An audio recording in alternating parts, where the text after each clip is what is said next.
Etowah is unique because it has more Native American fish weirs on it than all other rivers in Georgia combined. It's just a treasure trove of these Native American sites, and these V-shaped dams, these V-shaped rock dams that were constructed 500 to 1,000 years ago. Miraculously, they are still there in the river. And when you step out on one of these fish weirs, it's like stepping back in time.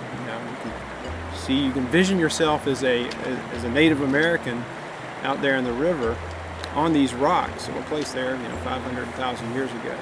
So you see them all the way from Dawson County all the way to Floyd County. And between Cartersville and Rome, there are about 36 fish weirs in that 40-mile stretch. Multiple V's that go all the way across the river. Just amazing places, and what an ingenious tool for catching fish. You just put a basket at the end of it. You have a bunch of your friends up at the top that start walking in the river.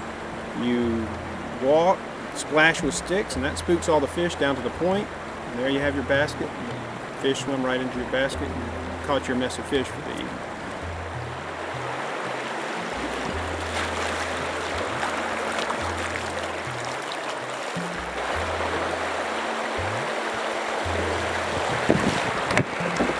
You should have been more careful when you approach that V rock shape out there in the river. They could herd the fish into them and gather the fish a lot more efficiently rather than trying to sit on a bank with a hook and line. Yeah, so it appears they're a little smarter than some of our present-day sports fishermen then. They were a lot more smarter than we give them credit for, let me put it that way.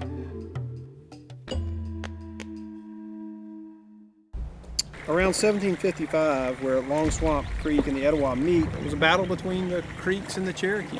The Cherokee leader was Kingfisher, and his wife, an 18-year-old wife, her name was Nancy Ward, was at the battle, and when Kingfisher was slain, she took up his gun, and the story goes that led the Cherokee tribe in a rout of the Creeks.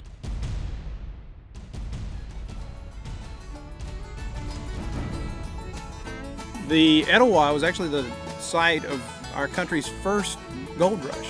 In 1828, gold was found on the Etowah River. Even today, there are still hobbyists that go up and try to mine for gold in the Etowah River.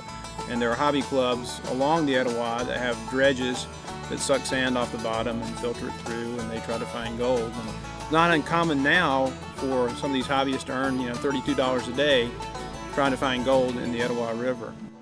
Just downstream from Altoona Dam, there are two very large piers that used to support the Western Atlantic Railroad, which ran from Chattanooga to Atlanta.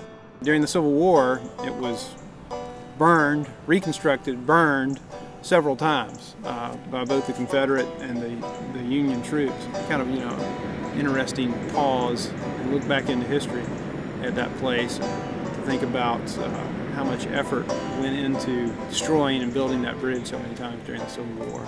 It's hard for us to fathom. One thing I always wonder about all these structures that we have today is, what are people going to think about these structures that we have built, 1,000 years from today?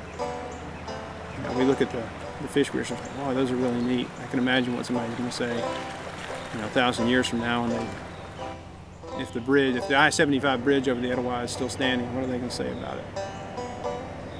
Be interesting.